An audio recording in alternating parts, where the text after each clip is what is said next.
It's Thursday morning, and new clues surface in the USS Cole bombing investigation. From ABC News World Headquarters in New York, this is World News Now. Neighbors in Yemen are questioned about the men who may have built the bomb. Hello from New York, I'm Jim Sciutto. And good morning, I'm Allison Stewart. Also this half hour, responding to adversity. The way we do it could mean success or failure. And George Watson searches for the truth in the final days of the presidential campaign. We begin with the Cole investigation. Investigators are making progress in the Cole bombing plot. Yemen's president yesterday announced a 12-year-old boy has provided a lead. The boy told authorities that a man paid him to watch his car near the port on the day of the bombing. The boy said the man then went to sea in a rubber boat and never returned. More on the investigation from ABC's Morton Dean in Yemen. Yemen's president, in a television interview, flatly stated investigators have found the place where the bomb was put together. That house is roughly 20 miles from where the stricken ship is anchored. It was a modest house at best, white, one story. There were FBI agents everywhere. They quickly said the area was off limits. A nearby resident told me that neighbors had seen a boat at the house that appeared to match the one that was used to blow up the USS Cole. Investigators believe the explosives might have been shaped into the body of the boat to avoid detection. The house is just a few blocks from the water's edge. From there, it would have been an easy boat ride to the American ship. Investigators believe that possibly 4 men were involved, and that 2 of them probably died in the explosion. Some of the evidence gathered in Yemen has already been flown to Washington for analysis. More is on the way. Morton Dean, ABC News, Yemen. President Clinton led the nation in a tearful memorial service honoring the 17 sailors who died in the attack on the Cole.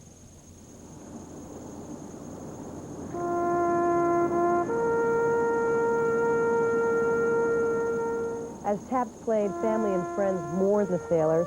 The president called the name of each one, saying they stood guard for peace. Mr. Clinton also issued a warning to those responsible for the attack. To those who attacked them, we say, you will not find a safe harbor. We will find you, and justice will prevail. America will not stop standing guard for peace, our freedom, our stability in the Middle East and around the world. The U.S. believes other terrorist activity in the area near Yemen is possible. The State Department has issued a travel advisory for Americans in the Persian Gulf, the Arabian Peninsula, and Turkey. Officials say they do not have an exact location or a specific threat. Violence in Israel and the Palestinian territories has slowed but not stopped in the first full day after a ceasefire was agreed to. Some clashes continued, but there were no deaths reported. And both sides began taking steps to comply with the agreement. Israelis dismantled some checkpoints, and Palestinian leaders issued what they called strict orders to honor the truce. Investors got some good news after the closing bell on Wall Street. After-hours trading reflected solid earnings reports from Microsoft and America Online after a wild day in which the Dow Jones Industrial Average closed below 10,000 for the first time since mid-March. After falling more than 400 points in the morning, the Dow bounced back to end with a loss of 114 points. The Nasdaq closed down 42 points. For the first time in 40 years, U.S. farmers will be allowed to sell food to Cuba. The Senate has sent President Clinton legislation to ease the trade embargo. The bill bars the government and U.S. banks from providing financing for the shipments. The measure also allows the importation of U.S.-made prescription drugs that are available at cheaper prices overseas. President Clinton is expected to sign the bill. The presidential candidates followed up Tuesday night's debate by hitting some of the same themes on the campaign trail. For Al Gore, that meant following up on his challenge to George W. Bush's proposal for Social Security, a proposal that Bush's audience always cheered. ABC's John Martin looks at the proposal and questions about it. George Bush has been talking about it ever since the campaign began, allowing workers to invest some of their Social Security payroll taxes in the stock market. The question is, since current retirees count on what is paid into Social Security by younger workers to finance their retirement, how will Bush pay for the $1 trillion Gore says will be removed from the fund? The other money has to come from either a decrease in other federal expenditures, a decrease in Social Security benefits, a decrease in, say, Medicare or Medicaid or education or defense spending, or it has to come from increased taxes. All of which Bush has said he will not do. The trust fund will run out of money, but the Gore campaign complains that this will happen sooner under the Bush plan than if the fund is left untouched. He's promising to take $1 trillion out of Social Security so younger workers can invest in private accounts. Sounds good. The problem is, Bush has promised the same money to pay seniors their current benefits. But Bush insisted that he did not see the need to raise taxes or cut benefits. I certainly hope not, but I know this, that in order to make sure the system has got real assets and has got solvency, younger workers need to get a better rate of return on their own money. Some say Bush should be rewarded for attempting to reform Social Security, but they believe he is avoiding the hardest decision of all, telling voters before the election how he will pay for the reform. John Martin, ABC News, Washington. There was Watergate and Travelgate. Now the White House has what may be called Artgate, a painting that depicts George Washington in front of the White House while it was under construction is missing. In fact, officials say they haven't seen the 1930 painting by N.C. Wyeth in the last 10 years. They hope to find it in time for the White House's 200th anniversary next month. All right, turning right now to the weather. Rain, possibly heavy at times in the southwest, showers in the northwest. New England and parts of the Midwest will have gusty winds. Record highs are possible in the nation's middle, continued cooler than normal readings in the northeast. Here's the National Temperature Index, local forecasts, and scenes from Fort Pierce, Florida. To the highway, feel out and about to go. Gonna leave here running, walking both too slow. I'm going back. World News Now weather, brought to you by Slim Fast Food. Better know, because you haven't. When I put on a wetsuit, it was a bad situation. I was fat. I lost 33 pounds on a Slim Fast plan. I can't tell you how good I feel. To feel young and rejuvenated. I'm ecstatic about what I've done for myself. I have a new body, a better body. Right now, I have the energy to do anything.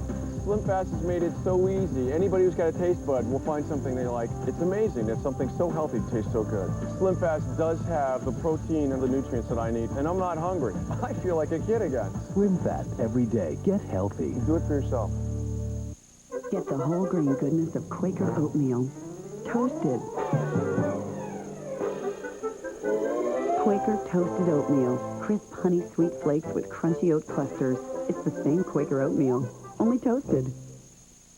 There are times when you have trouble sleeping because you can't stop thinking about the tensions of the day. Try something different. New Aluna Sleep, the herbal supplement that won't knock you out, but relaxes you so you can drift off to sleep naturally.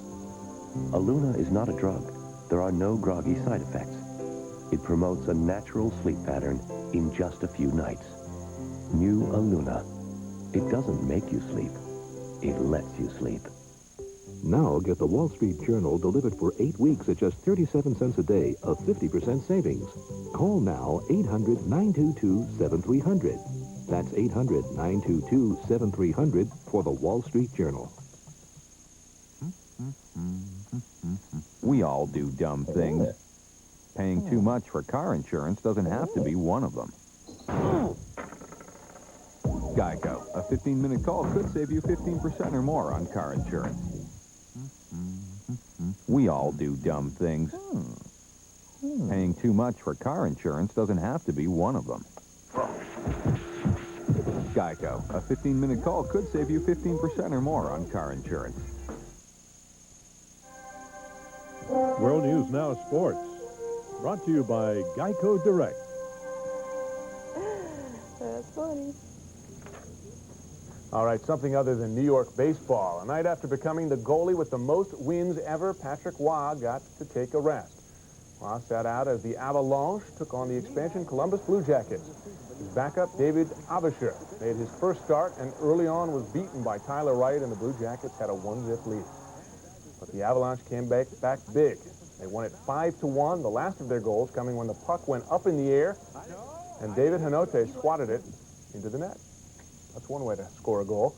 Back to baseball, the Mets and Yankees meet Saturday night in the World Series, not just as subway rivals. There's some bad blood from interleague play in June when Yankees ace Roger Clemens beamed the Mets star catcher Mike Piazza. ESPN's Jeremy Schaap has more from Shea. There's at least one Met who's hoping Roger Clemens starts at Shea Stadium. I'd like to see him pitch here. I really would. It'd show me a lot. Why? I just think he needs to. He wants to prove something to everybody that he didn't do it on purpose. Well, pitch here. For his part, Mike Piazza downplayed the confrontation that is still several days away. As far as anything else that's in the past, that's in the past. And you can't go out there and, at least for myself personally, think about anything else except trying to hit the baseball. If the Mets are thinking about anything else, it's probably tickets. Are the tickets a distraction? Yes. Oh, boy. Not only a distraction, yeah, it's a distraction. The Mets keep saying that they're playing in the World Series, not merely the Subway Series. But they know at a certain level what everyone else knows, that there is more at stake in this World Series than there usually is. This is a chance to be a part of history, you know, and hopefully we'll be on the winning end of history. So, you know, it's going to, like I said, it's going to be great. It's going to be wild, and whoever wins this is going to have bragging rights for a long time. If you care and you're worth your salt, but you're playing a great team in an organization like New York Yankees, we want to win. And that's enough pressure. And all this stuff of, you know, we have nothing to lose. Bull, if you want to win, you have a lot to lose. Here's 17 years for Johnny Franco, never been in. He's got a lot to lose. Well, that's real special. I mean, this is, as every kid growing up in New York City, there's a dream, you know, playing the World Series in your hometown, especially against, you know, a great ball club like the Yankees. Mets manager Bobby Valentine did not announce his World Series rotation, roster, or designated hitter. When asked when he would, he said, quote, "I'll follow the Yankees' lead. They have more experience with this stuff." At Shea Stadium, Jeremy Schaap, ESPN. Jeremy Schaap's on a big Schaap. Yeah, you're still talking about the Mets. I talk a little about You had a little off-camera commentary running. I did. You brought your pictures in from the other night, from the big night. I did. They weren't great pictures. Let's Little check 'em out. disposable camera. That's me at home plate. Who's that hooligan on the field? Acting like the 14-year-old I felt like. And that's me with John Franco paying me a lot of attention, as you can tell. Oh, check him out. This is the brawl from above. You really sweet. Like, how you doing? That's sports this hour. In our research over the past. ABC's World News Now will continue after this from our ABC station. Would you like to lose up to 40 pounds in 60 days? You can, but you may need a little help, and it's called Meridia, the weight loss appetite suppressant everyone's talking about. It's available now at Guaranteed Weight Loss Group, a nationally recognized weight loss clinic. Haven't you waited long enough? Call today. Would you like to lose up to 40 pounds in 60 days? You can with physician-recommended Guaranteed Weight Loss Group, one-on-one counseling with registered dietitians, and 5 valley-wide clinics for your convenience. Haven't you waited long enough? Call Guaranteed Weight Loss Group today. Looking at this design of furniture, you probably think you're in a high-priced Scottsdale showroom. No, it's Howie World, where you can buy this hand-carved rice bed for only $8.77. Fantasy Bedrooms. We are the direct importer, so we save you money. Bed ensembles at up to 50% off retail. We have beautiful Bombay dresses with marble tops from only $4.99. We are direct importers of Italian top-quality leather furniture with sofas from only $9.99. So for your decorator and designer furniture needs, it's Howie World. I'm principal of a new kind of public school. It's open up to 15 hours a day, year-round. Our teachers have more time to teach. Our students are better prepared to learn. There's just one problem. We can't get the kids to go home. Find out how your school can be more like this one. Call 1-877-LOVE-TO-LEARN. Last week on Whose Line Is It Anyway? Hey, want to see a picture of my... Yep, Drew showed everyone a picture of his... And now Ryan's gonna try and one-up him. Hey, want to see a picture of Drew Carey's...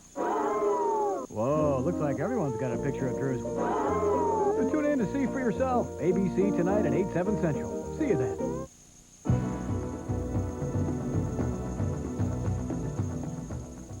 I'm Dorothy McIntyre. Here's the latest from ABC News Radio. The body of Missouri Governor Mel Carnahan will lie in state today at the governor's mansion in Jefferson City. He died in a plane crash Monday night along with his son and his chief aide. Investors will be watching Wall Street today. The Dow opens below 10,000 for the first time since March after yesterday's 114-point loss. 3 American women were among the 24 people injured today in Colombo, Sri Lanka, when a suicide bomber blew himself up near the home of the Sri Lankan president. Workers are on strike at a huge warehouse in Tracy, California that supplies Safeway supermarkets in California, Nevada, and Hawaii. They're demanding higher wages and safer working conditions. Less than 3 weeks to go before the presidential election, George W. Bush and Al Gore are spending millions of dollars on ad campaigns as well as hitting the TV talk show circuit. I'm Dorothy McIntyre, ABC News.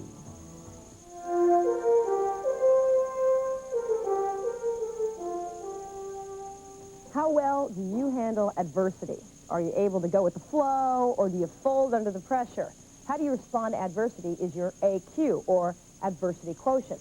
Paul Stoltz is the author of Adversity Quotient at Work. Make everyday challenges the key to your success. He's joining us this morning from Los Angeles. Good morning.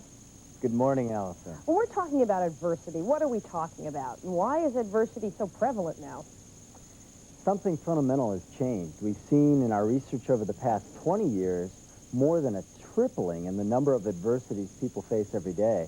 About 10 years ago, we faced on average 7 challenges a day. Today, that number worldwide is more than 23. So we're talking everything from a bad hair day to a major tragedy, and how we deal with those adversities is fundamental to our success. Well, it's interesting. You hear people talk about IQ and about emotional intelligence.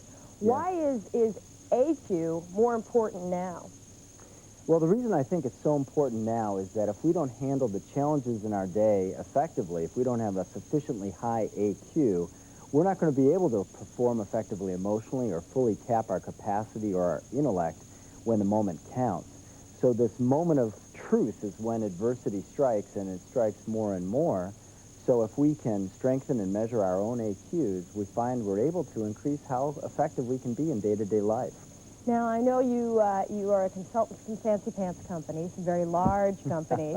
What's broken in these companies? What do you go in and fix and help them with? You know, it's not so much about what's broke these days. I think what's really happened is everybody is completely stretched. The demands that are placed upon us have grown more and more, and so our capacity is stretched to the max. And so our work, when we go in and work with these companies, is helping people upgrade their operating systems through increasing their AQ so they can have greater capacity to handle life. Now, you break down individuals into 3 different groups, the climbers, campers, and quitters, when you're sort of assessing somebody's adversity quotient. Tell me about those 3 groups. Well, these 3 groups are really a great way to characterize how people respond to adversity. We've all seen people who give up. Those are the quitters, but the most interesting group are the people who strive and learn and grow most of their lives, and then they reach a point where they kind of say, this is as far as I'm willing or able to go. So they set up camp. What's striking is more than 10,000 business leaders around the world have told us that more than 80% of their workforce is comprised of campers, which leaves only 5 to 15% as the climbers, who are the relentless ones who really drive the success of the business and all the change. So you want more climbers in your business? We do. They're the ones who make it happen. They're the ones who energize the place. They're the ones who really drive the new ideas, the innovation, and the excitement of being there. And it's the climbers who are going to be the ones who draw the top people as well. Now, how do I increase my AQ? What's a girl to do? Well, there are a lot of ways to go about doing it. We've developed a real science around this. First step is to measure it, and that's really why we wrote this book, is so that people would have a chance to measure their own AQs and have a chance to graph that, look at that, and say, that's what I look like when I respond to adversity. Once you understand that, looking at sort of your pattern of response, it changes what happens in your head when adversity strikes. It kind of haunts you, hopefully in a positive way, so you can begin to alter this pattern within your own day-to-day challenges. What are some of the questions that are on the survey that you can ask yourself? If someone's sitting at home going, what's he talking about exactly? What are some of the questions that measure AQ? When we face any challenge, there's really 4 elements we look at that have to do with your core, C-O-R-E, and those relate to what extent you feel you can influence this or control this situation. That's a C. Yeah, that's a C. Second question is about ownership, which is to what extent you step up and take ownership for making it better. R is reach, which is how far does the situation reach or bleed over into other areas. And E is endurance, which is how long will it endure. Low AQ people have low control, low ownership. They let it reach over and ruin everything, and they perceive it as enduring forever. High AQ people figure a way that they can influence the situation. They step up and do that, and they limit naturally the reach and the endurance of that adversity so they can remain resilient in these moments of truth. So there's a copy machine jam. Someone who has a low AQ gets frustrated, blames the kid before, who didn't clear out the jam, right? Absolutely, and not only that, the whole day's ruined, the whole project's falling apart, they'll never get the darn thing fixed, and somebody better figure it out because it's certainly not my job, and, you know, what can you do with technology? The high AQ guy gets in there, clears the paper jam, even if he's the CEO of the company, right? That's right, kind of rolls up the sleeves and says, okay, there's got to be some way to get this figured out, or at least getting the person in there to solve the problem, and saying, hey, you know, if even if we can't get this figured out at this exact moment, it's not going to ruin my day, it's not going to destroy anything, we'll get through this. Isn't a high AQ something you can develop? That's what's so fundamentally different about AQ versus IQ, is that AQ is something that can be readily measured with great statistical strength, and it is something we permanently improve. Our whole work around the planet has been helping people rewire this, and we see dramatic changes in people's AQs permanently, typically 12 to 25%, which moves a person from being average to being among the elite entrepreneurs who are driving the force of change around the world. And finally, about 20 seconds left, one thing everybody can do today to help boost their AQ. I'd say the one thing we all need to do is focus on our core response the moment adversity strikes. Focus on that one element you can control, what you can own, and limit the reach and endurance. And even that starts to create some measurable change. All right, Paul Stoltz, thanks for the tips this morning. My pleasure, Allison. Thank you. You're watching World News Now.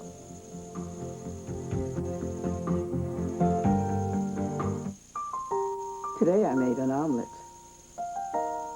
I fixed an apple. I sent a fax. This is about chemotherapy and living your life. This is about